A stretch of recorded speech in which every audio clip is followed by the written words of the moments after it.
मराठी मातृभाषा चॅनलवर आपले स्वागत। आज आपण शिकणार आहोत इयत्ता दुसरीच्या पुस्तकातील 24 नंबरचा धडा फुलांचे संमेलन। एका सुंदर बागेत सकाळीच फुलांचे संमेलन भरले होते। जाई, जुई, कर्दळीची सगळीकडे वर्दळ होती। झेंडू, कन्हेरी आणि जास्वंदी दिसत होते। आनंदी, पिवळा आणि हिरवा चाफा शांत बसले होते। पांढरा मोगरा स्वच्छ सदरा घालून इकडून तिकडे फिरत होता। सगळ्यांच्या स्वागतासाठी तळ्यातले कमळे डोलत होते। निशिगंधाच्या वासाने वातावरण प्रसन्न झाले होते। सगळ्या बागेत फुलांच्या सुगंधाने फुलपाखरांना आमंत्रित केले होते।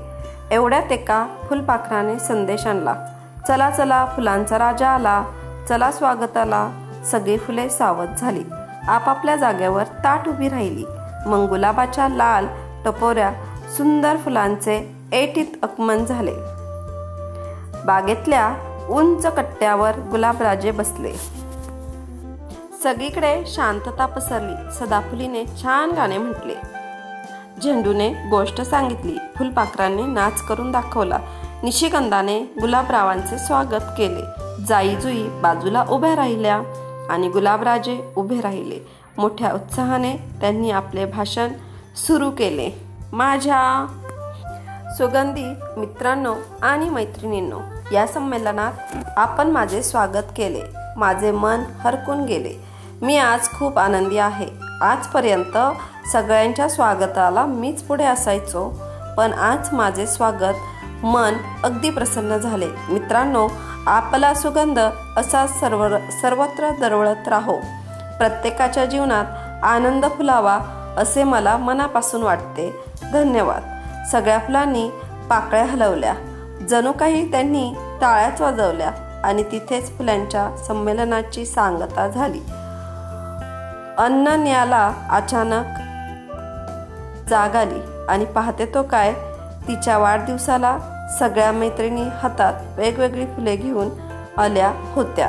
तर या धड्याचे लेखक आहेत बाळकृष्ण मुरलीधर वाचल। तर मुलांना खूप सुंदर अशी फुलांच्या संमेलनाची कल्पना लेखकाने या धड्यामध्ये मांडली आहे। तर हे फुलांचं संमेलन हे एक अनन्या म्हणून जी मुलगी आहे ना, तिचं स्वप्न आहे। तिला स्वप्न पडलेलं आहे तिच्या वाढदिवसाच्या दिवशी की फुलांचं संमेलन भरलं आहे आणि त्या संमेलनाला प्रमुख पाहुणे म्हणून आमंत्रित केलेला आहे गुलाबाला, जो आहे फुलांचा राजा। आणि वेगवेगळ्या फुलांचंही खूप छान असं वर्णन या संमेलनामध्ये केलेलं आहे। तर खूप सुंदर असा हा धडा होता। तर तुम्ही सुद्धा ह्या धड्याचं वाचन करा। तर चला आता आपण ह्या धड्याचा स्वाध्याय पाहूयात। पुढे आहे वर्ग कार्य। पुढचा प्रश्न आहे समानार्थी शब्दांच्या जोड्या जुळव। तर तिथे एक जोडी जुळून दिलेली आहे, उत्तर तिथेच आहे, आपल्याला फक्त त्या जोड्या जुळवायच्या आहेत। सुमन फूल, संदेश निरोप, बाग उद्यान, साफ स्वच्छ, आकाश आभाळ, जंगल अरण्य। पुढचा क्वेश्चन आहे मी कोण आहे, मी आहे कोण असा। टपोरे रूप, एडबाद चाल, लाल रंग माझा, मी आहे फुलांचा राजा, मी कोण।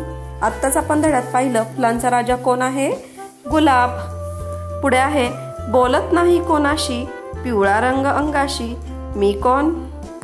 तर पिवळ्या रंगाचं फूल असतं सोनचाफ्याचं, हे गाणं सुद्धा आहे चाफ्या बोले ना, तर त्याच्यावरून मी सांगते ह्याचं उत्तर आहे सोनचाफा। रंग माझा पांढरा आणि वासी चांगला, मी कोण। तर ह्याचं उत्तर आहे मोगरा। आहे आमची जडगोळी, नावे सारखे थोडी थोडी, जोडीने घेतात आमची नावे, आम्ही कोण। तर ह्याचं उत्तर आहे जाई आणि जुई। मुलांनो, अशाच नवनवीन धड्यांचा अभ्यास करण्यासाठी मराठी मातृभाषा या चॅनलला लाईक, शेअर, सबस्क्राईब नक्की करा। थँक्यू।